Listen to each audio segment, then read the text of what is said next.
If maybe you use Adobe Premiere, maybe yeah, a PC is the better option for you. But for me personally, that is why I always choose to go with Apple products. What do you think to the new hair colour? It's faded a lot since I last did it. It was kind of grey when I did it, and now it's gone very, very blonde, I think. I'm not sure anymore. Do I need to change it again? Or do I just keep it? I've been trying to film this video for a good 4 or 5 days now, but I've not really had much of a voice, so I've not been able to do it. As you can probably tell, my voice is still not there, but I'm going to try and crack on with it because I've not filmed a video in a while, and I want to get making stuff again. So if you watch a lot of my videos, you will probably have noticed that I do use quite a lot of Apple products. I have my MacBook Pro 16-inch, I've got my iPad, my Apple Watch, I use the iPhone 12 Pro, and I've even now got an Apple HomePod Mini set up there on my shelf. So why do I always choose Apple products? That's what we're going to talk about in this video. Let's get into it. Now very quickly, just before we go any further, if you are new here to this channel, my name is Scott Edwards. I make all sorts of photography, video, tech related videos. So if they are the sorts of things you are interested in, consider clicking that little subscribe button just down below there and come and be a part of this community. So let's just jump straight into it and talk about why I always choose Apple products. Now the first reason that I tend to choose Apple is reliability. Very, very rarely, ever since I've owned my first Apple product, have I ever had a big problem that has gone wrong with it and I've needed to get it replaced or repaired. It's just not happened to me. I've been quite lucky like that, because I know a few people will have had issues like that where they've had a big problem with their device.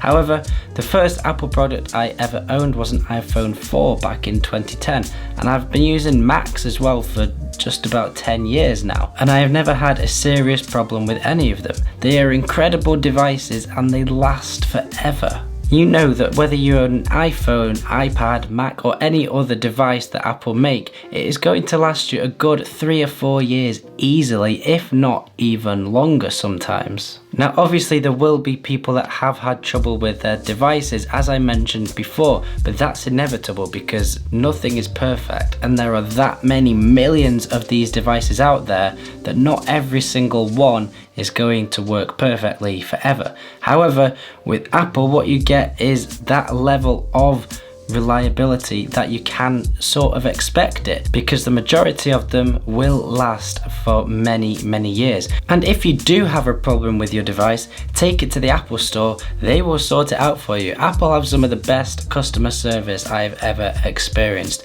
I took my phone in to repair the screen once, fully expecting to pay for the screen replacement. However, they noticed that the selfie camera had slipped and they said that shouldn't have happened, so we'll replace it for free. That doesn't happen anywhere else, so thank you Apple for that. I really appreciated it. Apple's customer service, in my opinion, is some of the best you will find, and that in itself is a reason to buy an Apple product. Now another reason I always seem to choose to go with Apple products is the ecosystem. And I'm kind of trapped in this ecosystem. What is an ecosystem, you ask? I will tell you. Have you ever noticed that you might have started something on your iPad? You might have started a Word document or taken a picture on your iPhone, and then you go over to your other device and it is there instantly.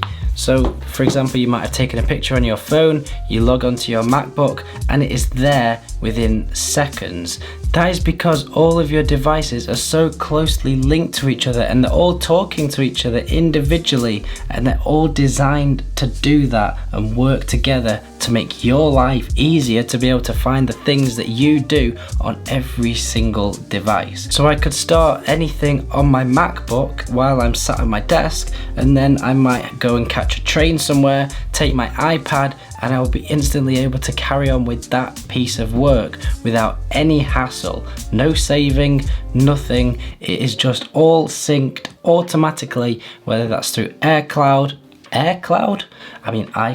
or if I wanted to send myself something from my MacBook to my iPod or vice versa, I could airdrop it, and airdrop is incredible. It is so underrated. Whereas if I had a different make phone but I still had a MacBook, I wouldn't be able to airdrop stuff. I wouldn't be able to sync it seamlessly across to my other devices. So that is a huge thing, that ecosystem as to how all your devices work together, that I massively appreciate, especially as a creative, because I'm always starting stuff on my MacBook, going over to my iPad, airdropping stuff to myself, and just relying on it to be able to get things done. And it even goes down to the point of them working so closely together that you can send text messages from your MacBook or your iPad without having your phone on you. You can take calls on the HomePod Mini, and the list goes on with what you can do. They are all in sync so closely together, and it is incredible. I love it. However, the one bad thing with that ecosystem is once you are in it and you've tried it,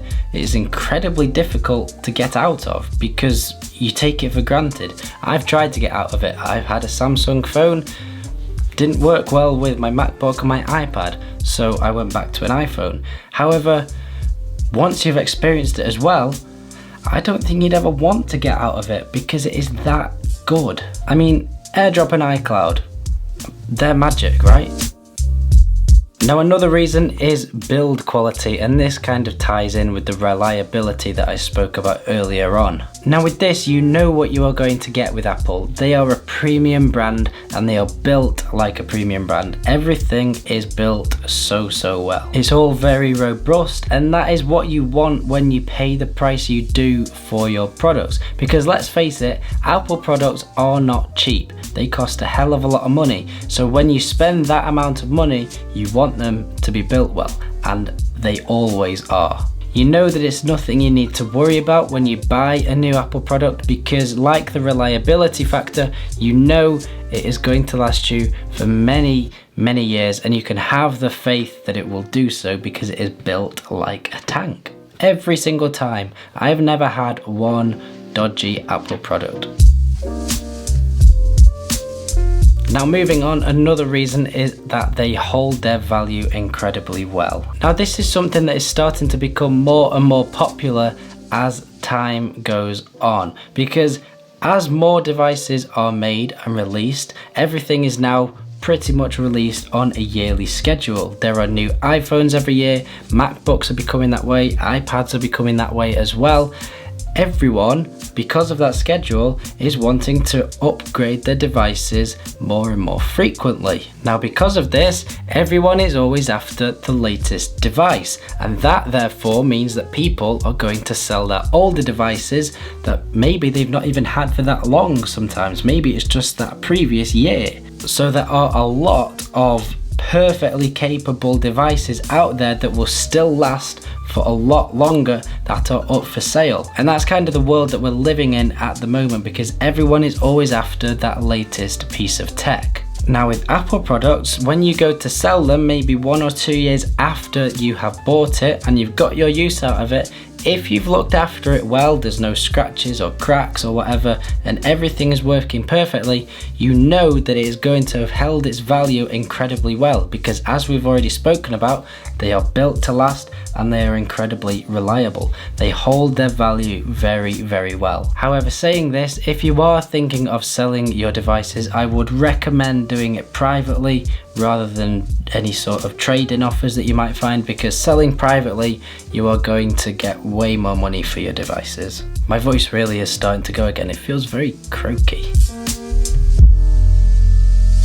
Now one final reason that I always seem to choose Apple products over anything else is simply because everything just works.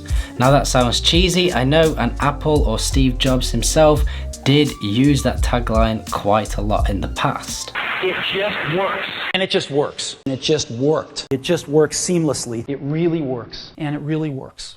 But it's true, everything really does just work, and that's what you want. You don't want things holding you up from getting your work done. When you're being creative, editing a video or editing photos or doing graphic design, you want everything to work seamlessly and flawlessly straight away there and then. You don't want to be waiting for things to update or computers to crash or things like that that are going to hold you up. You want everything to work simply. And with Apple products, that is what happens. They work, they are intuitive, they are perfect for creatives. Yes, there's a few things you might want to change here and there every now and then, but 99% of the time, you know you can rely on your Mac, your iPad, your iPhone to get the work done that you want to do. Which is why, as a creative, a video editor, a photographer myself, I would always choose Apple products over anything else, because I've never had an experience like an Apple product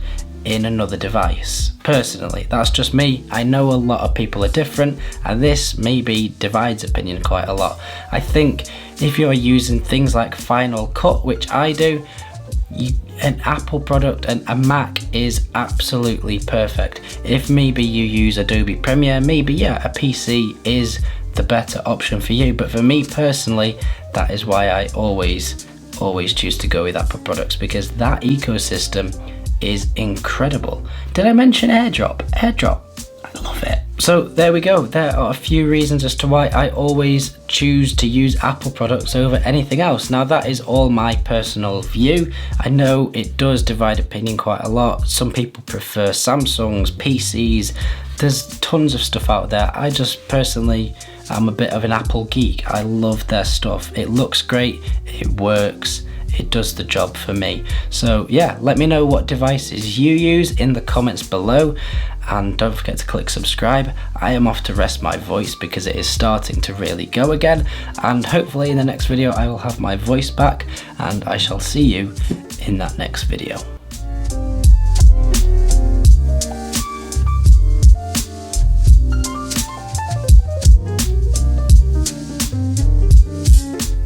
Very spinny on my chair today. Ooh, ooh, ooh. It's not squeaking as much. It usually squeaks a lot.